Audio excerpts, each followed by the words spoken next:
So you know what you don't want, you know what you do want. But knowing what you do want is brief because you just figured it out just now because you knew what you didn't want. And knowing what you don't want is a stronger vibration. So you don't start thinking about what you do want right away. It's sort of illogical to you. It's not your pattern of thought. So you think more about what you don't want, which causes you to launch another rocket of what you do want, and another, until there's quite a gap between where you are and what you're asking for, where you are and what the source within you really is.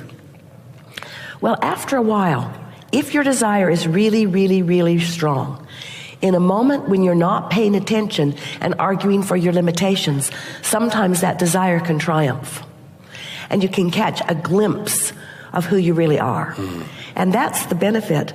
We like to talk about your inner being who is always there with the light on. So let's say you have a lot of friends and they're all over the place in terms of the way they feel. And you are too. So you're sort of zigging and zagging, and sometimes you hang out in a good feeling place together, but not usually. You're just sort of zigging and zagging.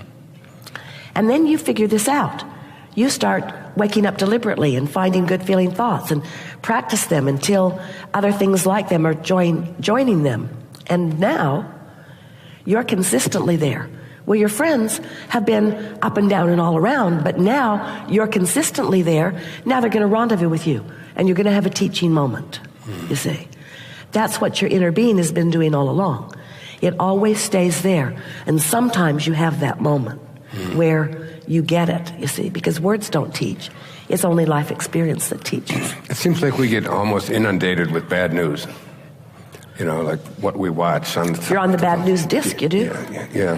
Well, it's I find, in the last few years, especially the closer and closer I get to what I think of as divine love, just living from a place of oneness, that I'm not nearly as interested in hearing the news or in hearing other people's sad stories, or there's just a horrible thing just happened in the Philippines where 10,000 people they estimate, but it's come down and so on. But to continuously watch the horrors of the world and the violence and so on. Well, without realizing that watching it causes you to practice the vibration of it. And so now you've practiced the vibration of it, so you're going to rendezvous with more of it. And it doesn't mean that you're going to have that horrible experience, but it does mean that more experiences like that are going to come into your consciousness, and they're going to mute your sense of well-being.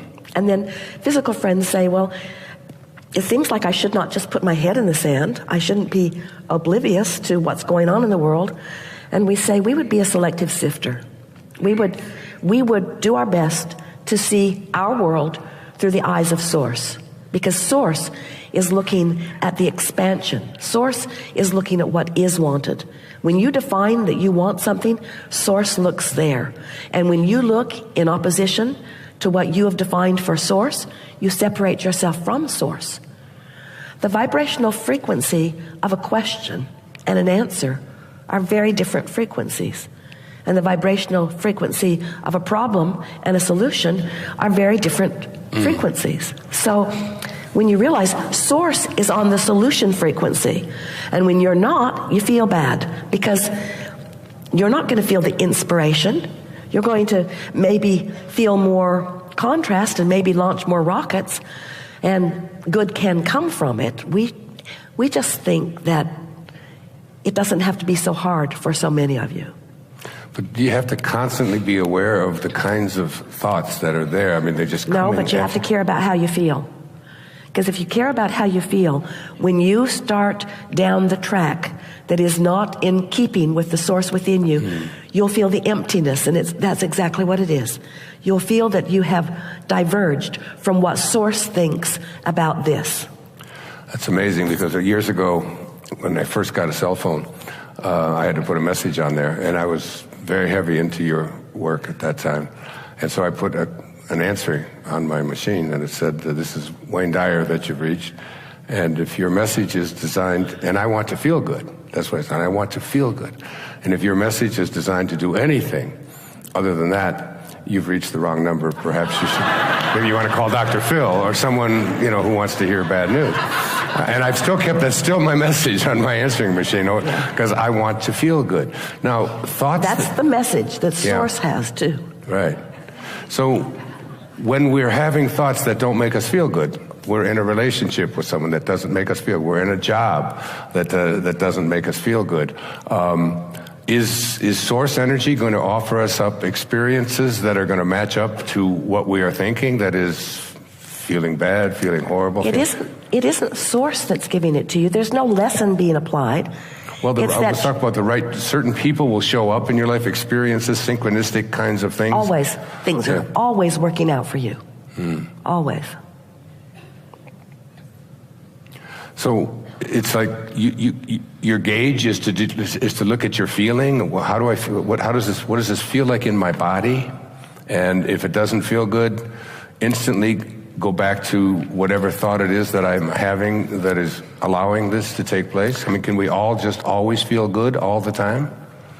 The way we like to explain it is that when you offer a thought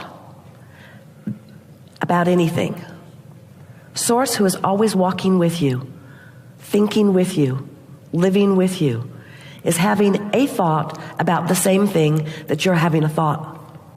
That's really important to and hear, when to hear you that. feel good, your thoughts in sync with the way Source thinks about it. And when you feel bad, you're off the track of what Source knows about this. And you also have to understand that you're the one who parlayed, you're the one who told Source who you are and what you want. In other words, you are the creator of your own reality. Source is the one who holds the vibrational frequency of what you're asking for. It's not possible for you to desire something that would be detrimental to anyone and feel good at the same time, because if you set forth an intention like that, you would deviate from the vibration of Source and you would feel the emptiness of it, you see. So it really is about caring about the way you feel, thinking more deliberately, and keeping an ear to the ground about how you feel. And if you don't feel good? Don't worry, it will get bigger. What will get bigger? The thought will get bigger, and the awareness that you have diverged from who you really are will get bigger. And ultimately, you'll just walk away from that? You'll leave that situation? I'm thinking about, again, the movie I saw this afternoon about Steve Jobs, where it was just, he didn't feel good about just the way things were going in the working of his company and so on. And he just had an absolute knowing, which I've had my whole life, an absolute knowing about how to do what I do, and I listen nicely because I'm nicer than Steve Jobs was to people who tell me how I should be doing things. But inside there's this absolute knowing that I can't veer away from, and it's true masters have figured out how to access this energy that creates worlds. They know what leverage feels like, and they get hooked on it.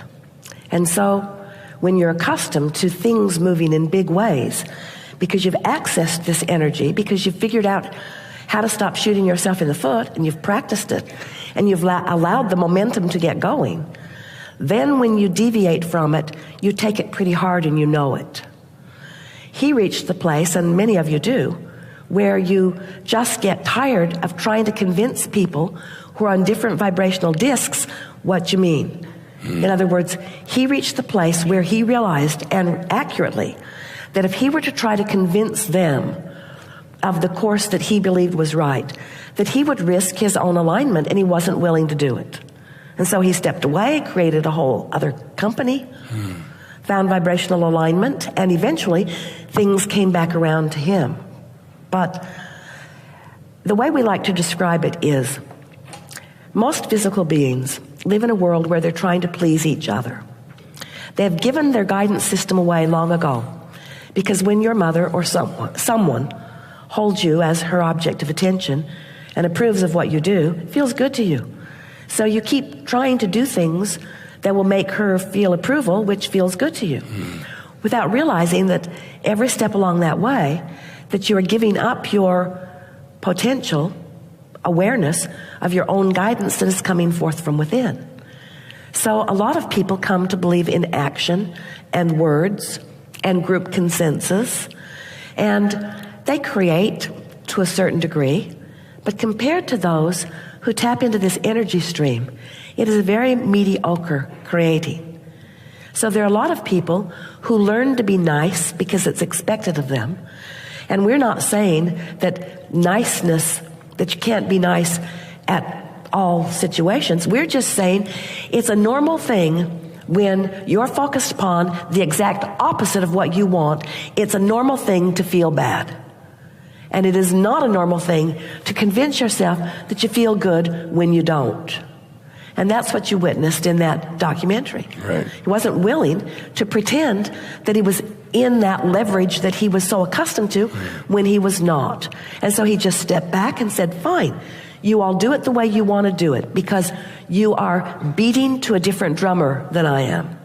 And eventually, they came back begging him to assist him, to assist them.